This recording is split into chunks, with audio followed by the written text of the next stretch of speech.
Hello, നമുക്കിന്നൊരു ബേണവ card ഉണ്ടാക്കിയാലോ? ഇവിടെ കേട്ട് പരിചയമുണ്ടല്ലേ? ചിലർക്കൊക്കെ ഇപ്പം തന്നെ മനസ്സിലായിണ്ടാവും.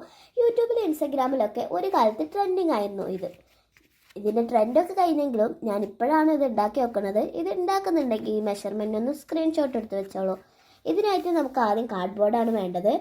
ഞാൻ ടെക്സ്റ്റ് ബുക്കിൻ്റെ ഒക്കെ ഫ്രണ്ടിൽ ഉണ്ടാവുന്ന കാർഡ് ബോർഡാണ് എടുത്തിട്ടുള്ളത്. ഫോൾഡ് ചെയ്യാൻ പറ്റുന്ന ഏതൊരു കാർഡ് ബോർഡും നമുക്ക് എടുക്കാം കേട്ടോ. എന്നിട്ട് നമ്മൾ മെഷർമെൻറ്റ് വരച്ചപ്പോൾ ലൈൻ ചെയ്തിട്ടുണ്ടായിരുന്നില്ലേ, ആ ലൈനൊക്കെ ഇതുപോലെ ഒന്ന് മടക്കി കൊടുക്കുക. രണ്ട് സൈഡിലോട്ട് മടക്കണം, ഒരു സൈഡിലോട്ട് മടക്കണമെന്ന് മാത്രമേ ഞാൻ വീഡിയോയിൽ എടുത്തിട്ടുള്ളൂ. വിൻറ്റേജ് തീമിലുള്ള ബേണവേ കാർഡാണ് ഞാനിവിടെ ഉണ്ടാക്കുന്നത്. അതുകൊണ്ടാണ് ബ്രൗൺ കളർ പെയിൻറ് ചെയ്തത്. നമുക്കിഷ്ടമുള്ള കളറ് ചെയ്യാം കേട്ടോ. എന്നിട്ട് നമ്മൾ ആ ഒരു സെൻറ്ററിലുള്ള ഹോള് കവർ ചെയ്യാൻ വേണ്ടിയിട്ട് ഒരു ടിഷ്യൂ ഇതുപോലെ ഒട്ടിച്ച് കൊടുക്കുകയാണ് ഞാനിവിടെ ചെയ്തിട്ടുള്ളത്. നമുക്ക് സാധാ പേപ്പറും അവിടെ ഒട്ടിക്കാം, ബട്ട് ബെറ്റർ ഒന്നുകൂടി ടിഷ്യൂ ആണ് കേട്ടോ. ഓക്കെ, അതിനുശേഷം ഈ ഒരു സ്ക്വയറിൻ്റെ ചുറ്റോറം ഡബിൾ സൈഡ് ടാപ്പ് ഒട്ടിക്കണം. ബട്ട് ഞാനത് മറന്നിട്ടുണ്ടായിരുന്നു. രണ്ടാം വട്ടം അത് തുറന്നിട്ട് ഒട്ടിക്കുകയാണ് ചെയ്തത്. എന്നിട്ട് നമുക്ക് എന്താണോ റിവീൽ ചെയ്യേണ്ടത് അതൊരു പേപ്പറിൽ എഴുതിയിട്ട് ഇവിടെ ഇങ്ങനായിട്ട് ഒട്ടിച്ചെടുക്കുക. ഞാനിപ്പോൾ ഹാപ്പി ബർത്ത്ഡേ എന്ന് എഴുതിയിട്ട് ഒരു കേക്കിൻ്റെ പിക്ക് വരക്കാണ് ചെയ്തിട്ടുള്ളത്.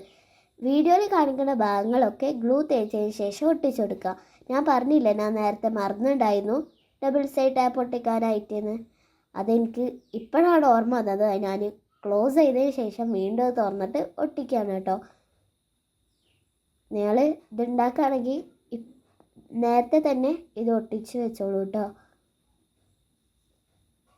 എന്നിട്ട് ഞാനൊരു മാസ്കിൻ ടാപ്പിൽ തീക്കൊള്ളി വെച്ചിട്ട് അവിടെ ഒട്ടിച്ചു കൊടുത്തിട്ട് യൂസ് മീ എന്ന് എഴുതിയിട്ടുണ്ട്. തീപ്പെട്ടിയിലൊക്കെ ഉണ്ടാകുന്ന ആ മരുന്നുള്ള ഭാഗം അവിടെ ഒന്ന് ഒട്ടിച്ചു കൊടുക്കുന്നുണ്ട്.